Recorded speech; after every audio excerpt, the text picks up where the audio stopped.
So somebody on the Wallpaper Engine Discord asked how to make falling cards as a particle system. And I thought that would be a decent demo to show kind of different things you can do with the particle system and how you would go about loading in custom textures. So this is just a sprite sheet somebody made. I just googled playing cards sprite sheet and I came up with this. So it's every card in a deck plus 2 backing cards and 2 jokers. Now I'm going to go ahead and crop off the ending because I don't actually want those cards, and what I need is to crop it here with 2 pixels at the end. And I have to do that because all of the frames have to be in the exact same position when we load them. So this frame has a 1 pixel gap here, and a 1 pixel gap here, and a 1 pixel gap down here, the black. But there's a 3 pixel gap here. So that means this frame is actually this big, and it has to go 2 pixels over, because then we can go 1 and 2 pixels over. So they're all the same, they're just kind of shifted 1 pixel to the left, or it's an odd number instead of an even number. I don't know, it's weird. But what that means is at the end of it, we have to have 1 pixel on the left and 2 pixels on the right. If you don't, every time the sprite sheet looks for the next frame, it'll be off by 1 pixel and it'll move the cards and load them. The frames won't line up and it'll break. So your frames have to be in exactly the right position. It doesn't matter how big your frame sheet is. It doesn't matter how big each cell in it is. You just have to know those numbers. So now I'm also going to delete this black outline so that they're on a transparent background. You can just do that with the Magic Wand tool. So now they're each separate card, separated by a small gap, and we need to know, I have to zoom back in, we have to know how big each frame is. So we have to select 1 pixel around the whole thing and 2 pixels on the left, and I'm just going to paint dump in here, copy it, and go File New, and this will give us 72 by 96. So remember that, delete that layer. We're going to save as cards, and I like to put it in the name, 72 by 96, and there are 52 cards in a deck, so I'm going to name it 72 96 52 cards.png. And we'll put it in my Wallpaper Engine folder. So that's all we have to do for this. Now we go into Wallpaper Engine, and we add a basic particle system. So I'm going to delete everything out of here and go over everything that I add. First thing, we're going to start with materials. So we import, this is the original texture, so I don't want that one. I want to go into my folder and grab this texture that I made. We're going to open it, and since we're using multiple different textures, we're going to go Sprite Sheet, and it is 72 wide by 96 high, and there are 52 frames. But the frame box, or the frame loader, or the frame counter, whatever it is, this is additional frames, not total frames. So there is 1 plus 51 extra frames. So you actually have to list this as 51 additional frames. If you put 52 frames for a 52 frame image, it will create an invisible blank frame at either the start or the end, and it will 1 out of 52 times will spawn nothing. And when you're using a bunch of random stuff that's cascading, you'd probably never notice it. But if you're setting up a specific particle system that spawns like 1 of 3 things, and you will always have 1 of those 3 things, sometimes that thing just wouldn't exist because it's spawning an invisible frame. So you just have to remember the frame loader is 1 minus your total number of frames. And we import. We're going to set this to translucent, which makes the object opaque instead of glowing. And then system, we want a whole bunch of cards. I'm going to leave this on sequence for now, but we will be changing that later. Now we're going to add a sprite, which is an image. And in our sprite, we don't have to do anything.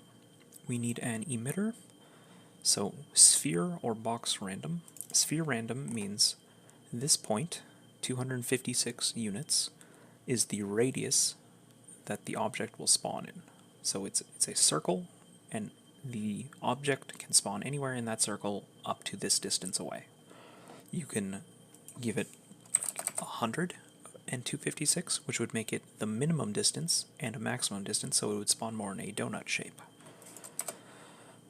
Box random, on the other hand, creates an XY grid, and it can spawn. It's basically the same thing, but instead of a radius, you can manually set the vertical and horizontal distance with the X and Y. So I'm going to use box random because we want to make a line, and we're going to go 1,000 horizontal and 0 vertical. So this means all of our cards are going to spawn in a horizontal line. And we can bump up the, well, we can leave the rate there for now for testing. And now every particle system in the emitters needs a lifetime, and it needs a size. So I have no idea how big these card sprites are going to be, so I'm going to make them 100, 100. So now it's going to randomly spawn cards, but they live for 1 second. So we're going to make them live for 10 seconds. And now they're still flashing like crazy, and that's because the system is set to sequence. Sequence means it's going to run through every card, or not every card, every frame in your sprite sheet in a sequence. So the particle will spawn, it will go through every texture in your sprite sheet, and then it will despawn. And the rate at which it changes is determined by the lifetime. But we don't want it to actually do that. We want it to choose a card, so we're going to set it to random frame. So now it's going to pick any one of the 52 cards at random, and spawn our particle with that texture. And it will just remain that texture for the entire lifetime of the card. So we don't actually need it to last for 10 seconds, we'll say 4 or 5 seconds. Okay, so once we have this, we have cards that spawn. Now I want them a little bit bigger, so we're going to bump up the size from 100 to 200. So now we're at like almost solitaire size cards on our canvas. So I'm going to move my particle system above my canvas so that they fall down. I'm also going to add initializers. We want to have them a velocity random. This is a movement speed that the particle system will spawn with when they spawn, but you'll notice that they don't have any speed right now. Because in order for them to have speed, you also need the movement operator. Now they move with the velocity random. So a number between 0 or negative 32 and 32 is some random speed value. We can increase that value, and now they'll move slightly faster. So this is just to randomize their position, essentially. The movement operator also applies a constant force in whichever direction you set it. So I want the cards to be spawning at the top of my screen and fall down. So we need this is the X value, the Y value, and the Z value.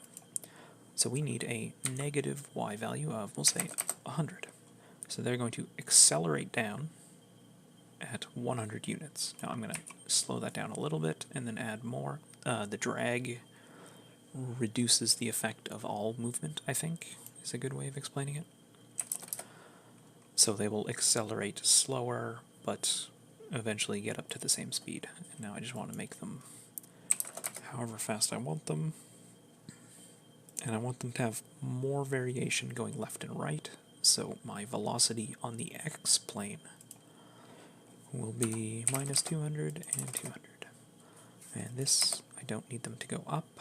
Or no, I do want them to go up. So I want this to be higher. So now they're going to kind of shoot up in a little tiny arc and then fall down. And we can test our scene again. Looks good so far. The lifetime is just long enough for them to go out of frame, and they spawn just out of frame. So this is what it would look like as a wallpaper. Now, one more thing we can do is add angular velocity random. This is rotational velocity, essentially. They will spin, but they're not spinning. Because like movement, you need an operator. You need angular movement. Now they spin. So we can go back into angular velocity random and change how fast. They're spinning very fast for my taste. I'm going to lower this just a little bit to like 2 and -2. So now they kind of tumble instead of. And I kind of want to bump this up. This, again, is the drag. The drag reduces the effect of all movement applied. So angular movement, drag. It's a little too far, a little too far. Actually, I'll just add some force to it. So now they kind of spawn. They don't do a full rotation or anything, but they'll kind of spawn with a random rotation and fall to the bottom. So this is essentially what I would build if I was replying to the person on Discord, which I have, and have sent a little message to them. Hopefully they get it. If this is what you want, you can build a card system. You can rotate it like this so they fly across. It's just a small particle system demo. So there are other things you could do. You could add control points. Control points let you add like mouse interaction, for example. So we're going to go, I try to not use control point 0 because sometimes things spawn on control point 0. So I always go to control point 1, locked pointer. So that didn't do anything. We can add an operator of control point force. And again, it didn't do, well, it did a little bit. Like I said, it spawns at 0. So 0 is right here, right in the center where my mouse is. So there's a 500 wide unit radius around control point 0, applying positive, so towards it, 500 force. So anything within that radius gets sucked in with 500 force. What I'm going to do is switch this to control point 1, which is bound to my cursor. So now when I move my cursor near things, I suck towards them. But what I want to actually do is push them away. So I'm going to make this negative and increase it by a little bit. So I'm going to double it to -1,000. So now when I get close to cards, they push away. And that's pretty much the end of it. So now you have a falling stack of cards, and you can kind of bump into them. So I don't know what you'd do with this. It's a cool idea. I'm sure you could do a lot. You could increase the amount of cards that spawn by a bunch, and you could have a gazillion cards cascading down your screen. There's a lot of neat things you could do. But that's not going to get covered in this video. This is just for the general overview of the particle system. So I hope that helps. Thanks.